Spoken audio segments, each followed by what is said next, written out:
날씨가 너무 더워서 걱정입니다. 여러분 더위를 잘 이겨내시기를 바랍니다. 우리나라뿐만 아니라 온 세계가 이 더위 때문에 참 몸살을 앓고 있습니다.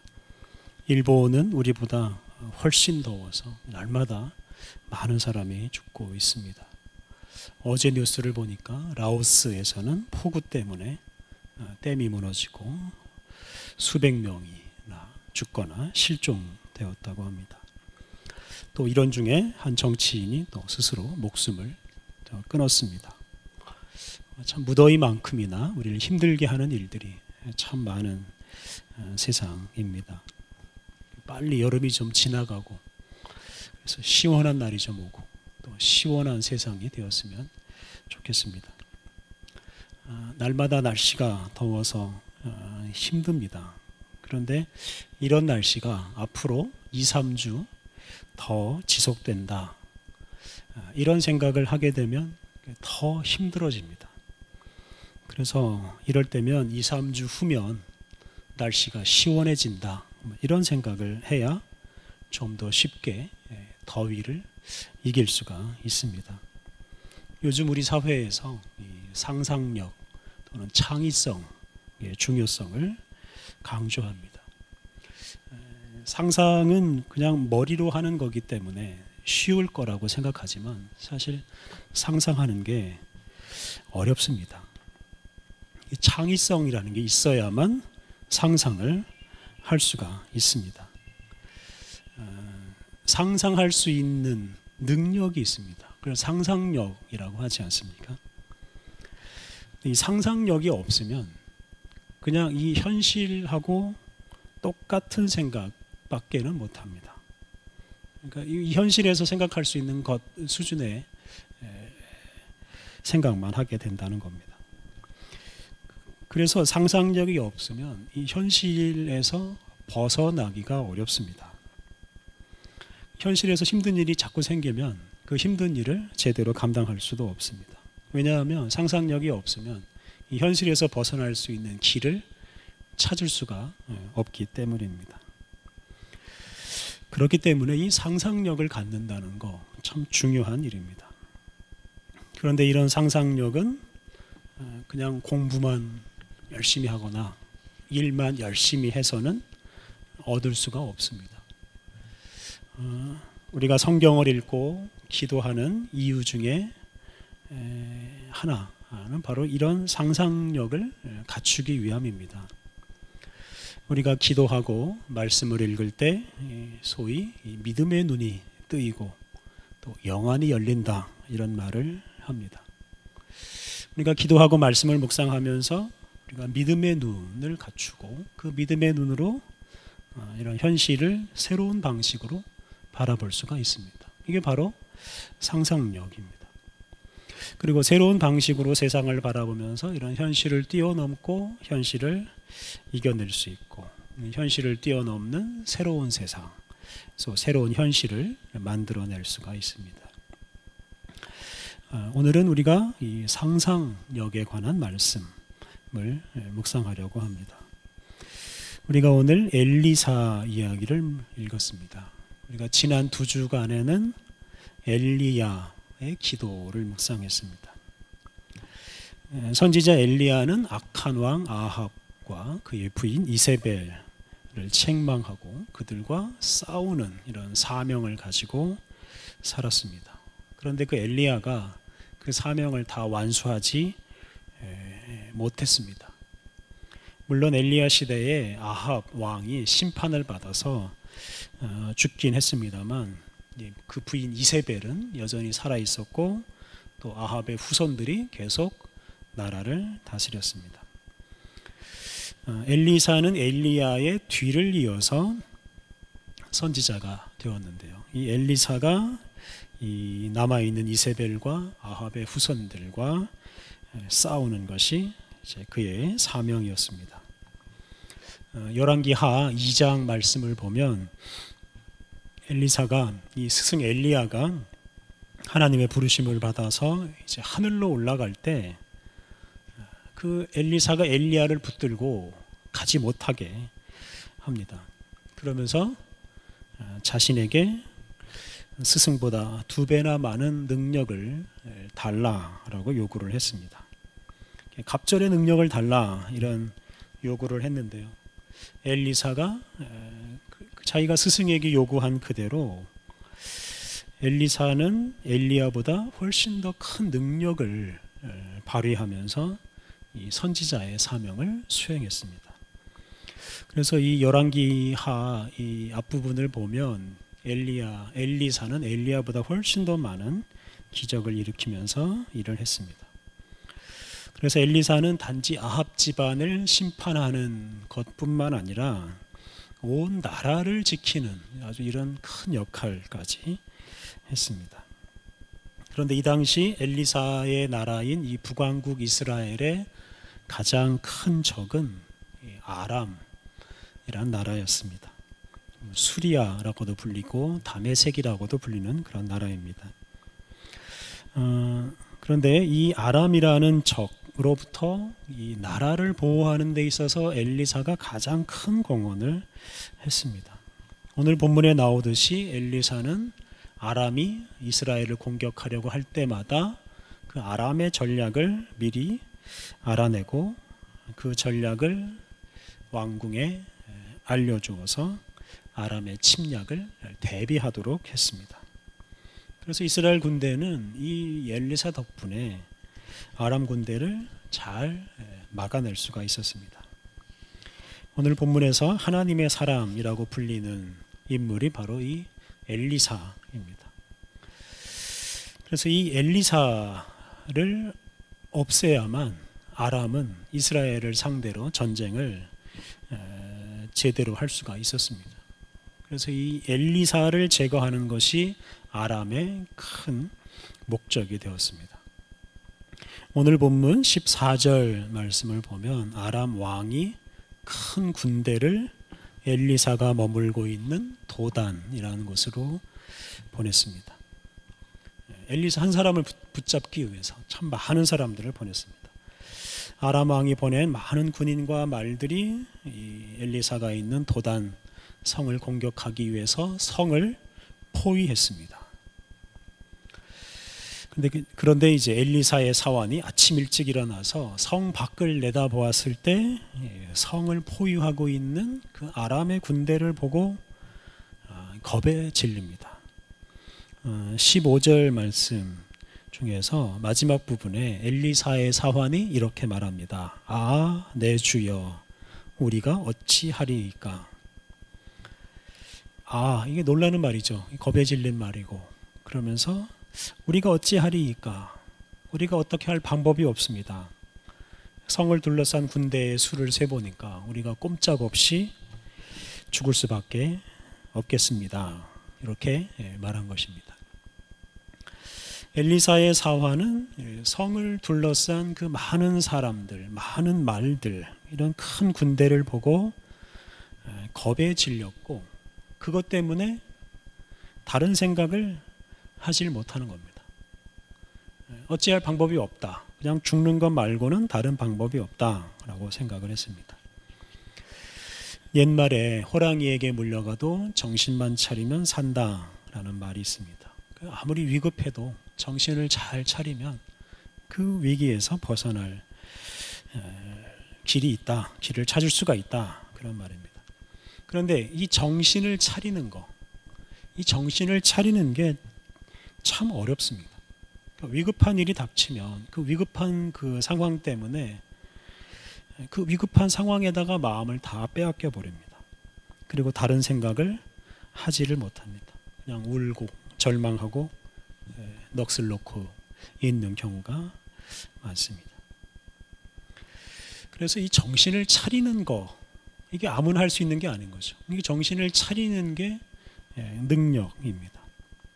아무리 많은 군대가 성을 에워싸고 있다고 하더라도 마음의 여유를 갖고 다른 생각을 할 수 있는 사람이 바로 능력 있는 사람입니다. 엘리사라는 사람이 바로 그런 사람입니다. 16절을 보면 엘리사는 자신의 사환이 보는 것하고는 완전히 다른 것을 봅니다. 16절 대답하되 두려워하지 말라. 우리와 함께한 자가 그들과 함께한 자보다 많으니라 하고, 엘리사는 사원에게 두려워하지 말라, 정신 차려라, 이런 뜻이기도 합니다. 그러면서 엘리사가 놀라운 말을 합니다. 아람의 군대보다 더 많은 사람이 자신과 자신의 사환과 함께하고 있다. 지금 엘리사는 이 사환이 보는 것하고는 다른 것을 보고 있는 겁니다. 엘리사와 엘리사의 사환이 지금 같은 시간, 같은 공간에 있지만 두 사람은 서로 다른 것을 봅니다. 엘리사의 사환은 성을 둘러싸고 있는 아람 군대를 보고 있었고, 엘리사의 사환은 그냥 아람의 군대만 보고 있었고, 엘리사는 그 아람의 군대보다 더 많은 또 다른 군대를 보고 있었습니다. 그러니까 이 아람의 군대보다 더 많은 군대 또는 다른 군대를 볼 수 있는 능력, 이게 바로 상상력입니다. 현실하고는 다른 현실을 볼 수 있는 이런 능력을 엘리사는 가지고 있었고, 엘리사의 사환은 그러한 능력이 없었기 때문에 그냥 그 아람 군대에 둘러싸여 있는 현실 때문에 절망을 하고 있었습니다. 엘리사는 그러한 자신의 사환을 불쌍히 여기면서 자기의 사환을 위해서 기도합니다. 자기의 사환도 눈앞에 있는 현실 넘어 있는 것을 볼 수 있는 그런 능력을 갖게 해달라라고 기도합니다. 17절 상반절, 기도하여 이르되 여호와여 원하건대 그의 눈을 열어서 보게 하옵소서. 엘리사가 자신의 사환의 눈을 열어달라라고 기도합니다. 다시 말하면 사환의 눈이 지금 닫혀 있다는 뜻이 아니겠습니까? 물론 이제 육신의 눈은 열려 있지만 아까 말씀드린 믿음의 눈, 영안은 닫혀 있다 하는 겁니다. 그래서 엘리사는 볼 수 있는 것을 엘리사의 사환은 보지를 못한 겁니다.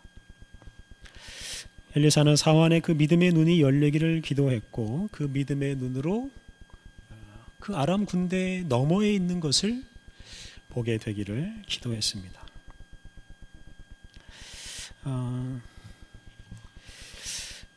우리가 이런 기도를 드려야 됩니다. 힘든 현실 앞에서 좌절하는 사람들을 위해서 또는 우리 자신들을 위해서 하나님, 우리의 눈을 열어주십시오.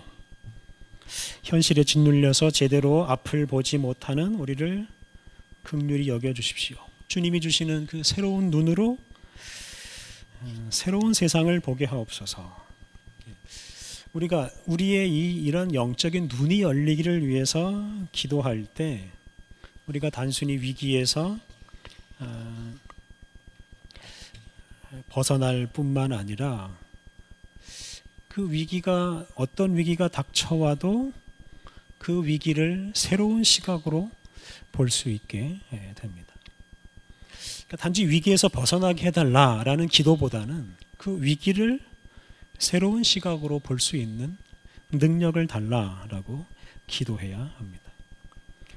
그래야 우리에게 다가오는 모든 위기를 담대하게 맞이할 수 있고 또한 극복할 수가 있습니다.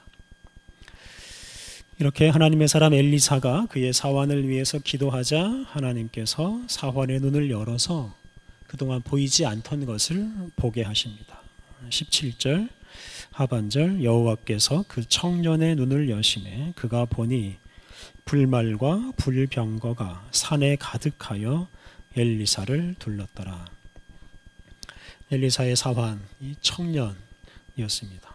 이 청년이 불말과 불병거가 산에 가득하고 그것이 엘리사가 있는 도단 성읍을 둘러싸고 있는 것을 보게 되었습니다. 그런 군대를 보게 되었으니까 이후의 사환은 어떻게 생각하고 어떻게 행동하겠습니까? 아무런 걱정이 없게 되었을 것입니다. 그 사환이 처음에는 아람 군대를 보고 내 주여 우리가 어찌하리이까 이렇게 절망했지만 아람 군대보다 더 강한 그 불말과 불병거들을 본 후에는 더 이상 아람 군대도 그런 현실도 두려워하지 않게 되었습니다. 그래서 이 열린 눈 또는 새로운 눈을 갖게 된 후에 이 청년의 삶의 태도가 완전히 바뀌게 되었습니다. 18절 이하 말씀을 보면 엘리사가 또 기도합니다. 아람의 군대의 눈을 어둡게 해달라라고 기도합니다. 그래서 하나님께서 아람의 군대의 눈을 어둡게 하십니다. 눈이 어두워진 아람 군대는 엘리사를 공격할 수가 없습니다. 공격하기는커녕 엘리사가 인도하는 대로 따라가다가 결국 이스라엘의 수도인 이 사마리아 성 안으로 들어가게 됐습니다. 그러니까 앞을 제대로 보지 못하기 때문에 자기들이 어디로 가는지를 알지 못하는 거죠. 그러다가 마치 도간에 든 쥐 신세가 되어버렸습니다. 눈이 어두워진 아람 군대는 엘리사를 공격하지 못했을 뿐만 아니라 자기 목숨마저 위태한 신세에 빠졌습니다. 오늘 본문에서 우리는 이 눈이 얼마나 중요한가 하는 것을 알 수가 있습니다. 우리가 어떻게 보느냐 또는 우리가 무엇을 보느냐 하는 것은 우리의 마음가짐을 다르게 만들어줍니다.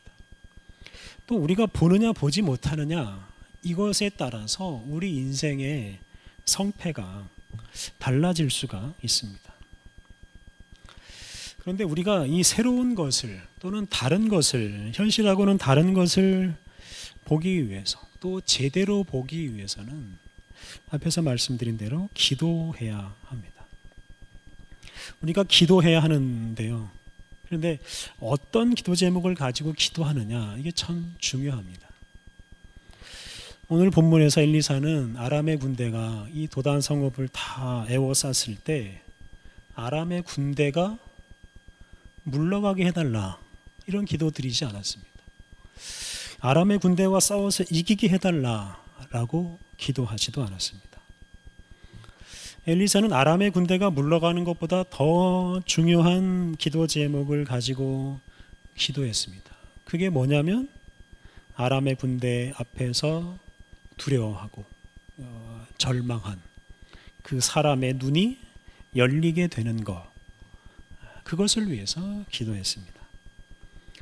그러니까 아람의 군대가 물러가는 것보다 그 아람의 군대를 바라보는 그 사람의 눈, 그 사람의 시각이 달라지는 것이 더 중요하고, 그래서 우리가 그것을 위해서 기도해야 된다 하는 것입니다. 우리 눈에 보이는 현상 또는 우리 눈앞에 닥쳐 있는 현실, 이것 너머에 있는 것을 볼 수 있느냐 없느냐, 이게 참 중요한 차이를 만들어냅니다. 앞에서 엘리사의 사화는 아람의 군대만 보았고 엘리사는 그 군대 뒤에 있는 것도 볼 수가 있었습니다.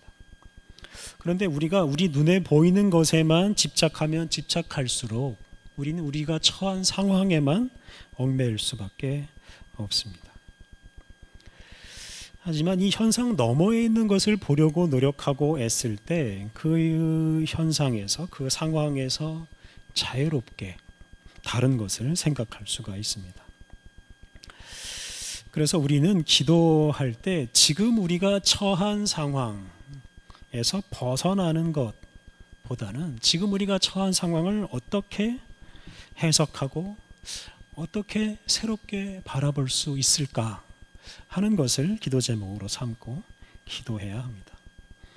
그러니까 우리가 처한 현실에 대해서 막 원망하고 하나님 빨리 여기서 좀 벗어나게 해주십시오라고 기도하기보다는 그냥 우리가 처한 현실의 문제만 해결되기를 위해서 그것만을 위해서 기도하기보다는 하나님 새로운 눈으로 이 현실을 보게 해주십시오라고 우리가 기도해야 합니다. 사실 우리가 기도를 하면 사실은 자연스럽게 우리가 그런 능력을 얻을 수가 있습니다. 우리가 기도할 때 가장 먼저 무엇을 합니까? 기도할 때 하나님을 부릅니다. 예수님께서 가르쳐 주신 기도에 따르면 우리는 기도할 때 하늘에 계신 우리 아버지 라고 부르면서 기도를 시작해야 됩니다. 그러니까 우리가 눈을 감고 하늘에 계신 아버지라고 부르면서 기도를 시작하는 순간에 우리는 잠시지만 우리가 처해 있는 이 세상에서 잠시 벗어나는 겁니다. 그리고 이 땅에서 벗어나서 하늘에 있는 하나님을 바라보면서 그 하늘에 속한 무엇인가를 얻으려고 애쓰게 됩니다. 그러니까 기도라고 하는 것은 땅에 얽매여 있는 우리들이 하늘을 바라보면서 하나님을 바라보면서 이렇게 하늘에 오르고자 하는 노력이라고 할 수 있습니다. 그래서 그 하늘에 올라서 그 하나님의 시각으로 높은 데에서 우리가 처한 상황을 내려다 보는 것이 바로 기도라고 할 수 있습니다. 이사야 55장 8절 9절 이런 말씀이 있습니다. 이는 내 생각이 너희의 생각과 다르며 내 길은 너희의 길과 다름이니라. 여호와의 말씀이니라. 이는 하늘이 땅보다 높음같이 내 길은 너희의 길보다 높으며 내 생각은 너희의 생각보다 높음이니라. 이 하나님의 생각 또 하나님의 길은 우리의 생각 우리의 길과는 다르다. 얼마만큼 다르냐? 하늘과 땅의 차이만큼이나 다르다라고 말씀하십니다. 그러니까 하나님의 생각과 하나님의 길은 하늘만큼이나 높은데 우리가 기도하면서 그 높은 그 하늘에 오르게 됩니다. 그래서 우리가 비록 땅의 문제 때문에 기도를 시작하게 되지만 단순히 땅의 문제의 해결을 위해서 기도해서는 안 됩니다. 하나님 이번 문제만 잘 해결해 주십시오. 이렇게 기도할 게 아니라 또 땅의 문제가 해결된 것만으로 기도의 목적을 이루었다고 생각해서는 안 됩니다. 그러니까 우리가 하나님의 생각을 품고자 기도하고 하나님의 길을 알고자 기도해야 합니다. 그런데 이 하나님의 생각, 하나님의 길, 이건 다름 아닌 하나님의 말씀입니다. 우리가 기도할 때 궁극적으로 구하는 것은 하나님의 말씀이죠. 하나님께서 우리에게 응답해 주시길 우리가 기다리지 않습니까? 그러니까 하나님께서 우리에게 응답하시는 그 하나님의 말씀, 우리가 그 하나님의 말씀을 얻을 때 우리의 생각이 달라지고 우리의 길이 달라지고 우리가 처한 현실을 바라보는 눈이 달라지고 현실에 대처하는 방법도 달라지게 됩니다. 사랑하는 성도 여러분, 우리가 모두 이 엘리사가 가지고 있던 그 눈을 가지고 살았으면 좋겠고 그 눈을 얻는 것, 그것이 우리의 기도 제목이 되었으면 좋겠습니다. 우리는 믿음의 사람이고 믿음의 눈으로 이 세상을 바라보는 사람들입니다. 또한 우리는 이 세상 너머에 있는 이 하늘의 법칙을 따라서 이 세상을 살아가는 사람들입니다. 우리가 믿음의 눈으로 현실을 바라보고 하늘의 뜻을 따라서 살아갈 때 우리는 이 힘든 현실에서도 두려워하지 않고 또 담대하게 살아갈 수가 있습니다. 우리가 날마다 믿음으로 기도함으로써 하나님의 눈으로 또 하늘의 눈으로 이 세상을 바라보고 또 하늘의 법칙으로 이 세상을 살아감으로써 늘 담대하고 늘 승리하며 살아가야 하겠습니다. 우리 함께 기도하시겠습니다. 하나님, 우리가 현실의 무게에 짓눌려 살지 않게 하옵소서.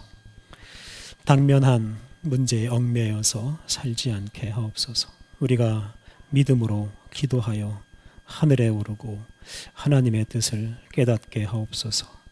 하나님, 우리가 믿음으로 기도함으로 믿음의 눈을 뜨게 하옵소서. 세상 사람들이 볼 수 없는 것을 보게 하옵소서. 우리를 둘러싼 하늘의 군대를 바라보며 언제나 담대하게 하옵소서.